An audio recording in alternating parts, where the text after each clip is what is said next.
ये कहानी एक ही घर के 3 मर्दों के ऊपर आधारित है। दिखाया जाता है अपनी पत्नी की मौत के बाद इग्नाशियो के ऊपर उसके 3 बेटों की जिम्मेदारी आ जाती है, जिसमें सबसे बड़ा बेटा होता है एंटोनियो, जो कि 20 साल का होता है। फिर उससे छोटा बेटा नीनो, जो कि 16 साल का, और लास्ट में सबसे छोटा बेटा एनजियो, जो सिर्फ 6 साल का होता है। मार्गरीटा के फ्यूनरल पर उसके कई रिश्तेदार आए होते हैं, पर उन सबको देखकर यही लगता है कि किसी को भी मार्गरीटा के जाने का कोई गम नहीं है। यहाँ तक कि उसके हस्बैंड और बेटों को भी कोई दुख नहीं होता, और इग्नाशियो तो सबके सामने झूठा रोने का दिखावा करता है। फिर जब वो सभी लोग फ्यूनरल के बाद वापस अपने घर पर आते हैं, तो वो देखते हैं कि उनके घर पर एक खूबसूरत लड़की पहले से ही मौजूद होती है। उस लड़की ने उनके घर की पहले से ही साफ सफाई करके रखी थी और उनके लिए डिनर भी तैयार करके रखा था। लेकिन उन लोगों को खुद भी पता नहीं होता कि ये लड़की कौन है। तो वो लड़की बताती है कि मेरा नाम एंजेला है और मार्गरीटा ने मरने से पहले मुझे इस घर पर काम करने के लिए रखा था और मुझे आज से ही अपना काम शुरू करना था। इसके बाद एंजेला सबको खाना सर्व करती है, जिससे उन सभी को बहुत अच्छा लगता है। और उनका छोटा बेटा एनजियो तो एंजेला से बहुत जल्दी घुल मिल भी जाता है। और फिर इग्नाशियो भी अपने बेटों के साथ मिलकर ये डिसाइड करता है कि एंजेला अब उनके साथ ही रहेगी। अब काफी दिन बीत जाते हैं और एंजेला सभी घर वालों के साथ घुल मिल जाती है,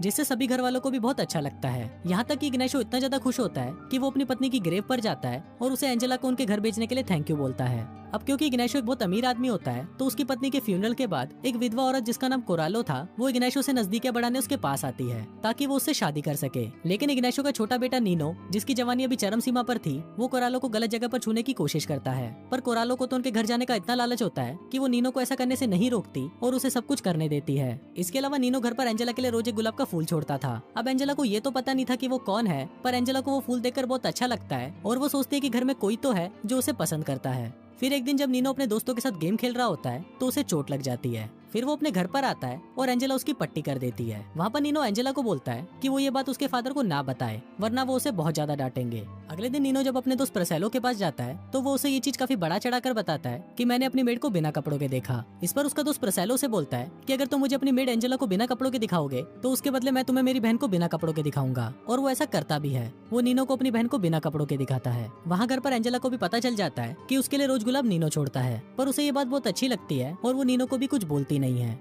अब जैसे जैसे दिन बीतने लगते हैं, तो इग्नाशियो भी एंजेला की खूबसूरती की तरफ अट्रैक्ट होने लगता है और वो भी उसे छुप छुप कर देखने लगता है। दूसरी तरफ इग्नाशियो का बड़ा बेटा एंटोनियो भी मौका मिलने पर एंजेला को छेड़ता है, पर एंजेला को ये सब बिल्कुल भी अच्छा नहीं लगता और इसी तरह घर के तीनों मर्द एंजेला पर लट्टू हो जाते हैं और तीनों ही उसको पेलना चाहते हैं। अब एक दिन जब एंजेला अपने काम के लिए छुट्टी लेकर कहीं जा रही होती है, तो इग्नाशियो को लगता है कि शायद वो अपने बॉयफ्रेंड से मिलने जा रही है, लेकिन एंजेला उसे बोलती है कि मेरा कोई भी बॉयफ्रेंड नहीं है। और ये सुनते ही इग्नाशियो ठान लेता है कि वो एंजेला से ही शादी करेगा। फिर एक दिन जब एंटोनियो एंजेला को छेड़ रहा होता है, तो नीनो वहाँ पर आकर उसको रोकता है और उसे लड़ने लगता है, पर नीनो एंटोनियो से छोटा होता है, इसलिए वो पिट जाता है। फिर नीनो जब अपने कमरे में उदास बैठा होता है, तो एंजेला उसे मनाने के लिए आती है। फिर एंजेला नीनो को बोलती है कि मुझे पता है कि मेरे लिए गुलाब तुम ही छोड़ते थे और मुझे ये चीज बहुत ही अच्छी लगती है। फिर उसी रात नीनो देखता है कि एंटोनियो तैयार होकर एंजेला के रूम की तरफ जा रहा होता है। दूसरी तरफ उसके फादर भी तैयार होकर एंजेला के रूम की तरफ जा रहे होते हैं। अब नीनो उन दोनों को किसी तरह रोकना चाहता था, इसलिए उसे एक आइडिया आता है। वो एक पत्थर उठाता है और वो उससे उनके घर के नीचे वाली दुकान का शीशा तोड़ देता है, जिससे उस दुकान का सायरन बजता है और घर के सभी लोग जाग जाते हैं। फिर सुबह जब पुलिस आती है, तो वो देखती है कि उनके घर पर तो कोई भी चीज चोरी नहीं हुई, इसलिए इग्नाशियो भी उन्हें चोरी की रिपोर्ट लिखवाने से मना कर देता है। पर वो सोचने लगता है कि कहीं ये काम उसकी मरी हुई पत्नी की भूत का तो नहीं है। और फिर वो अपनी पत्नी की फोटो के सामने जाता है और उसे बोलता है कि तुमने मेरी दुकान का बहुत ही महंगा शीशा फोड़ दिया, मतलब तुम मुझे मरने के बाद भी जीने नहीं दे रही हो। फिर एक दिन जब इग्नाशियो चर्च से वापस आ रहा होता है, तो उसे रास्ते में कोरेलो मिलती है और वो उसे कपड़े ड्राई करने के बहाने अपने घर पर बुलाती है। लेकिन घर जाने के बाद इग्नाशियो अपने बेटे नीनो को कोरेलो के घर जाने के लिए बोलता है, ताकि वो अकेले में एंजेला से शादी की बात कर सके। फिर जब नीनो कोरेलो के साथ उसके घर पर जा रहा होता है, तो उसे रास्ते में उसका दोस्त प्रोसेलो मिल जाता है, जो उसे ही ढूंढ रहा होता है। फिर नीनो प्रोसेलो को उसके घर पर वेट करने के लिए बोलता है, ताकि वो उसके फादर पर नजर रख सके। फिर जब नीनो कोरेलो के साथ उसके घर पर जाता है, तो कोरेलो उसके साथ गपागप करने की कोशिश करती है, जिससे नीनो को भी काफी अच्छा लगता है। फिर जब नीनो वापस अपने घर पर आता है, तो बाहर उसे प्रोसेलो मिलता है और वो उसे बताता है कि उसके फादर ने उसे डांटकर वहाँ से भगा दिया था। फिर जब नीनो घर के अंदर आता है, तो उसे पता चलता है कि उसके फादर ने एंजेला को शादी के लिए प्रपोज कर लिया है और एंजेला ने भी हाँ कर दी है। पर इग्नाशियो के लिए अभी भी एक बहुत बड़ी प्रॉब्लम थी और वो थी उसकी माँ को शादी के लिए मनाना। इसलिए वो अगले दिन अपने पूरे परिवार को लेकर अपने गाँव अपनी माँ से मिलने जाता है। और फिर जब वो अपनी माँ से शादी के बारे में बात करता है, तो उसकी माँ उसे साफ इनकार कर देती है और उसे बोलती है कि तुम अपनी ही नौकरानी से शादी करना चाहते हो, तुम्हें शर्म नहीं आती।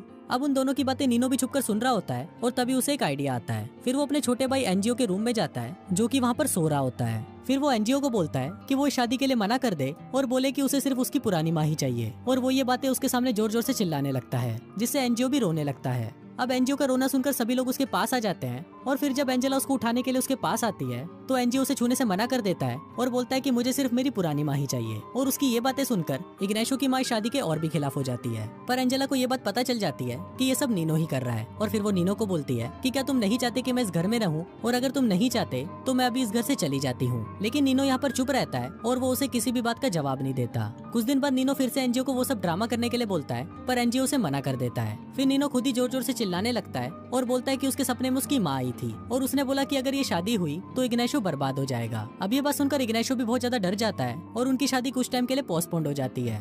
फिर एक दिन जब घर के सभी लोग टीवी देख रहे होते हैं तो नीनो एंजेला को छूने की कोशिश करता है और एंजेला भी उसे नहीं रोकती। अब इससे नीनो की हिम्मत और ज्यादा बढ़ जाती है और वो रोज आकर एंजेला को अलग अलग जगह पर छूने लगता है। दूसरी तरफ इग्नाशियो से भी रहा नहीं जा रहा था, इसलिए वो डिसाइड करता है कि इस बार वो अपने गाँव जाकर अपनी माँ को मना कर ही आएगा और इसी के साथ वो अपने गाँव के लिए निकल जाता है। फिर एंटोनियो को भी अपने दोस्तों के साथ एक पार्टी में जाना होता है, इसलिए वो भी आज रात को घर से बाहर चला जाता है। अब घर में सिर्फ 3 ही लोग बचते हैं, नीनो, एंजेला और उसका छोटा भाई एनजीओ। उसी रात शहर में काफी तेज तूफान आता है जिससे उनके घर की लाइट चली जाती है। एंजेला को अंधेरे से बहुत डर लगता था और इसका फायदा उठाते हुए नीनो उसको डराने लगता है। वो एंजेला को ब्लैकमेल करता है और उसे उसके सारे कपड़े उतारने के लिए बोलता है। अब एंजेला भी उसकी बात मान लेती है और वो दोनों साथ में घपाघप भी करते हैं। अगले दिन इग्नाशियो भी अपने गाँव से वापस आ जाता है क्योंकि उसकी माँ ने उसको शादी के लिए हाँ बोल दिया था। फिल्म के लास्ट सीन में हम देखते हैं कि इग्नाशियो एंजेला से शादी कर लेता है और शादी के बाद वो अपने बेटों को एंजेला को किस करने के लिए बोलता है। इसके बाद जब किस करने की बारी नीनो की आती है, यहीं खत्म हो जाती है।